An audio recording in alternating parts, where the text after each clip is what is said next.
Well, that was a very ominous and depressing episode of the ancient Magus's bride. Can't help but feel bad for Chisei because, when you think about what the entire point of the series has been, it's been about Chisei finding the will to live, wanting to live and not give up her life. That's been the main objective, honestly, of the series for a while now, since the first episode, and even the OVAs that came out prior to the actual TV series. And when you see how in this episode she's been given like a doomsday date, for instance, she only has a little bit longer to live because she has been cursed by the dragon, I'm just like, yo, that sucks. It's kind of like you finally found out you want to live, and after spending a lot of time in your life trying to search and find out if there was a reason to live, your life is coming to an end. It's very depressing. I couldn't help but feel bad for Chisei knowing that she is now cursed and she has to make a decision. So let's talk about her options right now. Let's get into what Chisei has available to her and what she could potentially do to save herself and not die. So there was a couple options. Number one, it was stated that if Chisei wants to, she can go to the world of the fairies and all that, and most likely she could receive help or survive there. Now, it wasn't clarified if she would live or not, like it wasn't, actually stated, but from what you could assume, she most likely could live, or maybe even prolong her life where she won't die instantly. Whatever the case may be, though, that is an option. Her going to the other world and maybe no longer being human anymore because she stays over there. We already saw what happened to a boy that was in that world for a while. He became a centaur. So we know for a fact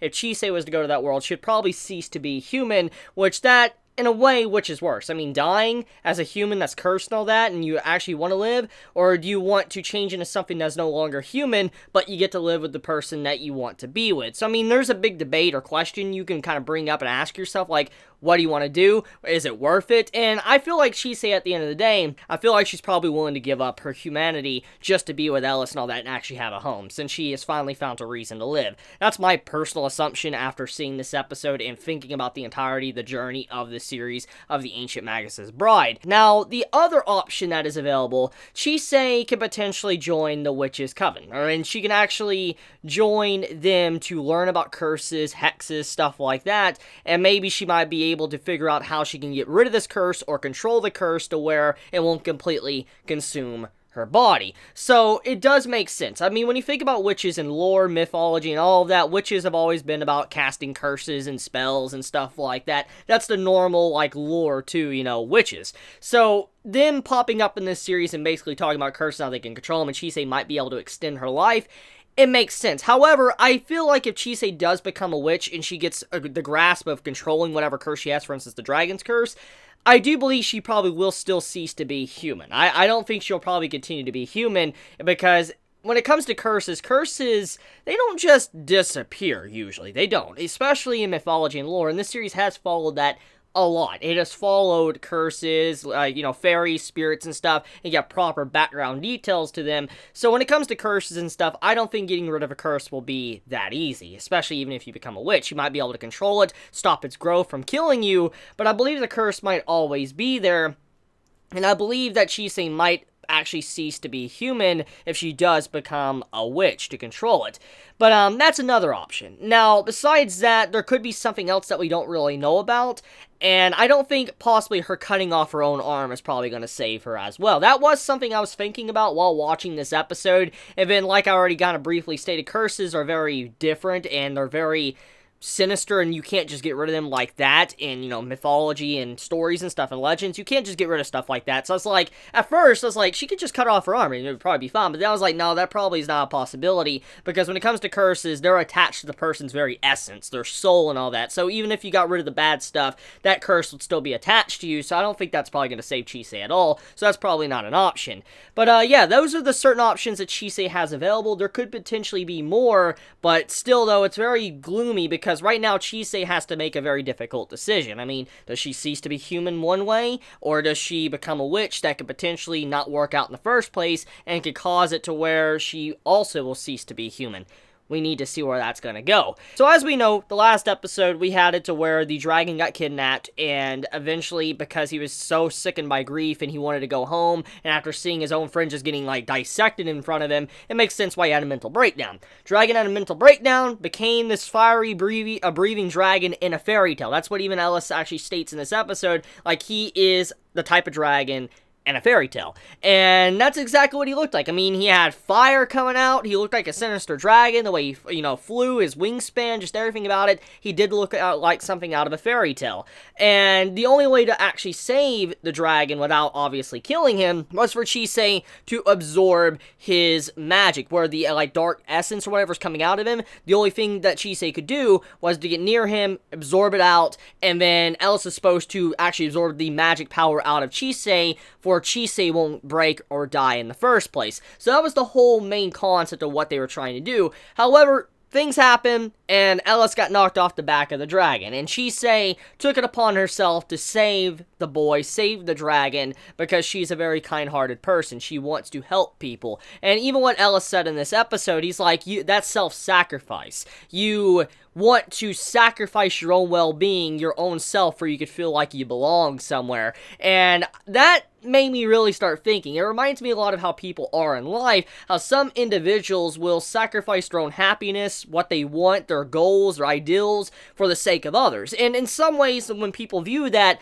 you will call them a hero. You will call them a righteous individual. I mean, in a way, this is very similar to some of the characters in Boku no Hero Academia. You just have individuals constantly sacrificing themselves. But actually, not even just Boku no Hero, main shonen characters, okay? Characters that are supposed to be the main protags always sacrificing themselves to protect their friends. That's basically what Chisei did. She sacrificed her own well-being to help people, and she's not thinking about herself. And it's a very depressing individual. She needs to be able to help herself before she can even help others. And that's basically what Ellis was trying to say. Like, you're self-sacrificing. You're trying to, basically sacrifice yourself where you do have somewhere to belong. And it's dark.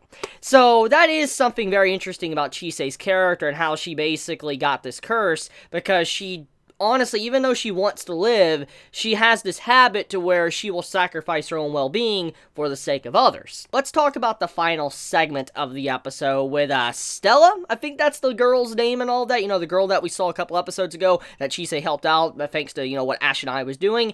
Well, Stella apparently seems to be working with Joseph. So that's a thing.